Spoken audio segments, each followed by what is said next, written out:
Hey, welcome to My Thoughts Exactly. My name is Paul Burrill, and these are my thoughts exactly. Today, we're going to look at the ancient art of looking before you leap. Now, historically, I have often leaped before I looked, and it's always come back to bite me.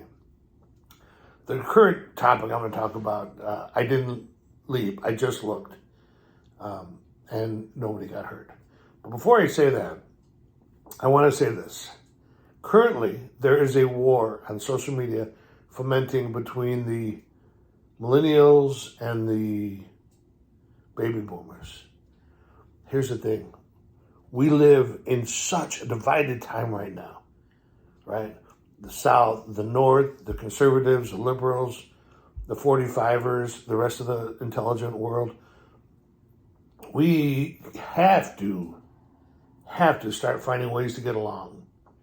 We have to start finding ways of celebrating each other, not breaking each other down. Okay. Pick your battles. You don't need to battle an entire demographic. If you got a problem with a person, deal with that. Let's ease up on these broad sweeping wars because they're not doing anybody any good. Nobody wins, right? Nobody wins. Let's start to get along. Don't be a dick. What do I always say? Be kind, don't be a dick. Let's stop with the wars. Let's proceed with friendship and unity, or at the very least, tolerance. At the very least, tolerance. Because here's the thing, whether you like it or not, here's the thing. God made every single one of us. So if you don't like the person next to you, they were made in God's image just like you were. Anyway, so back to the looking before you leap. So May of last year, my house burned. It burned pretty good. And this company came in and they started packing my stuff. I'm not going to name the company because I'm not sure how I feel about them right now. But they come in and they moved all of my stuff in boxes. Now, over my shoulder is a bookcase. I have 1, 2, 3, 4, 5, 6 of them on this floor of my house. I have probably 5 upstairs in the garret. I have another half dozen in the garage.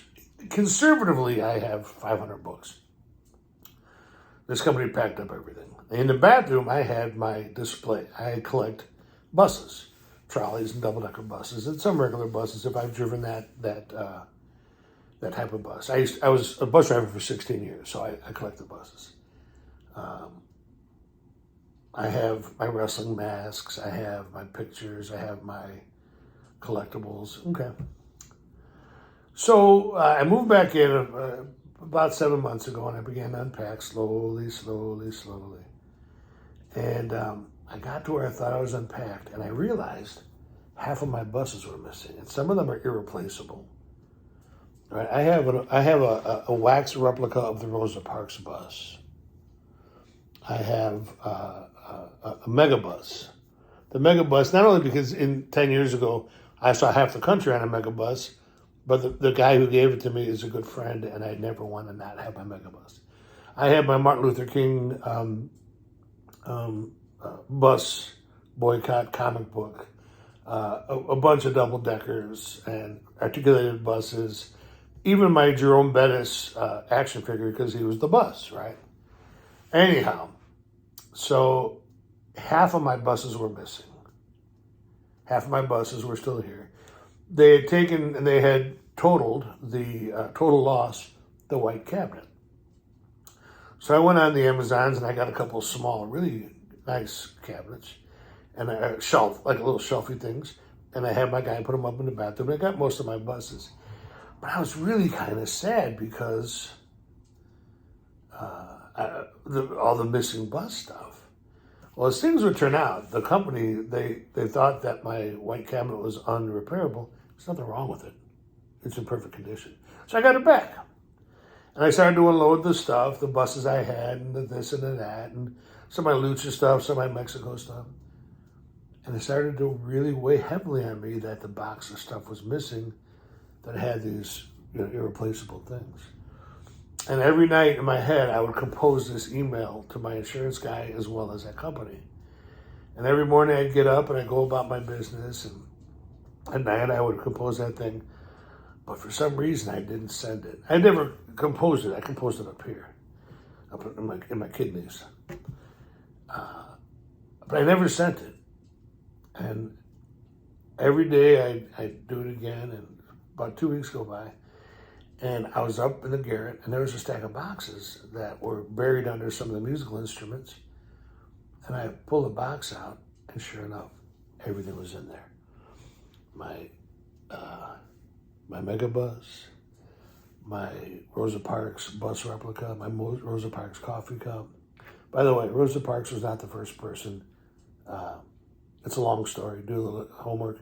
Claudette Colvin is the first person to get arrested for not giving up her seat. She did it in March. Rosa Parks did it in December, same year. Anyway, different video for a different day. But the point is, my bus boycott comic book is back.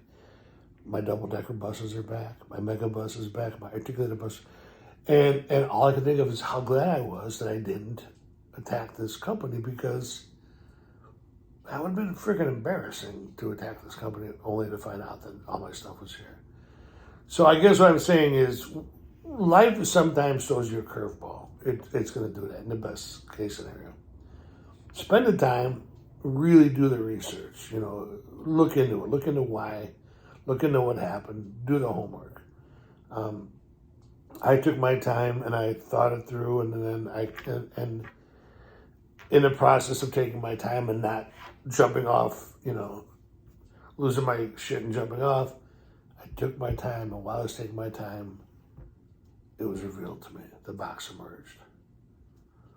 Always take your time. Don't rush to judgment. Don't rush to judgment, because when you rush to judgment, someone's going to get hurt. And probably a lot of times it's going to be you, because when you rush to judgment, later on you find out you're wrong, then you're in trouble. Take your time, especially if the stakes are high. The stakes are not high for an old guy missing some toy buses. I get that. The stakes are not high for me. They weren't high for me in that case. They're high for me in other cases. Stakes were not high in the case of missing buses.